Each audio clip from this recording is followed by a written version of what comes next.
ఆ విషయంలో మెచ్చుకోవాలి మనం ఖచ్చితంగా. అవును అవును. అమౌంట్ ఇవ్వడంలో అయితే మన రాష్ట్రమే టాప్ సార్. కానీ ఇక్కడ ఈ సంతృప్తి అనేది ఇచ్చే విషయంలో సంతృప్త, లేదంటే నిజంగా ప్రజల్లో సామాజిక భద్రత విషయంలో అంత సంతృప్తిగా ఉన్నారా? సంతృప్తి స్థాయిని ఎవడు కొలవలేడండి. బేసిక్గా పెన్షన్ తీసుకునే వాళ్ళందరూ సంతృప్తి ఉన్నారంటే సంతృప్తి ఉన్నట్టే. ఇంతకంటే ఎక్కువ ఇచ్చేవాడు దొరికితే అప్పుడు అసంతృప్తి వస్తుంది. ఎందుకంటే తక్కువే కానీ ఇప్పటిదాకా ఎక్కువ రాలేదు కదా. ఖచ్చితంగా ఆ విషయంలో సంతృప్తిని ఒప్పుకోవాలి. ఇంకొకటి మనం ప్రాక్టికల్గా చూసినా జనజీవనంలో చాలా పెద్ద మార్పు వచ్చింది దీనివల్ల. మనం ఇంతకుముందు ఈ 200 రూపాయల పెన్షన్ రోజుల్లో చూసినప్పుడు అంటే 75 రూపాయల నుంచి 200కి 9 ఏళ్ళు పట్టింది. 200 రూపాయల నుంచి 1000 రూపాయలకి 10 ఏళ్ళు పట్టింది. అంతే కదా. 200 రూపాయలు రాజశేఖర రెడ్డి రాగానే బిగించేస్తే తర్వాత వచ్చిన కిరణ్ కుమార్ రెడ్డి పెంచలేదా. దానివల్ల ఏమైపోయింది ఆ 200. కాకపోతే ఎంతమందికి ఎక్కువ ఇచ్చామని చెప్పుకున్నారు కానీ లేదు.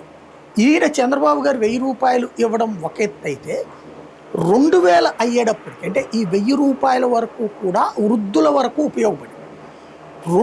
అప్పటికి మనం చూస్తే 2018 తర్వాత కుటుంబ వ్యవస్థలో అతిపెద్ద మార్పుకి పెన్షన్ కారణమవుతుంది.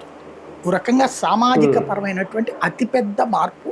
సరిగ్గా అబ్జర్వ్ చేసి ఎవడో పిహెచ్డీలు రాయలేదు కానీ రాయాల్సినటువంటి థీసిస్ అది మన రాష్ట్రం ఏంటంటే మన రాష్ట్రంలో ఉన్నటువంటి వృద్ధుల జీవితాలలో కుటుంబ వ్యవస్థ అనేటటువంటి దానికి ఒక మంచి లైఫ్ వచ్చింది. దాంట్లో నేను బాగా డీప్గా అబ్జర్వ్ చేశాను యాజ్ ఎ జర్నలిస్ట్గా ఫీల్డ్లో తిరిగినటువంటి సందర్భం.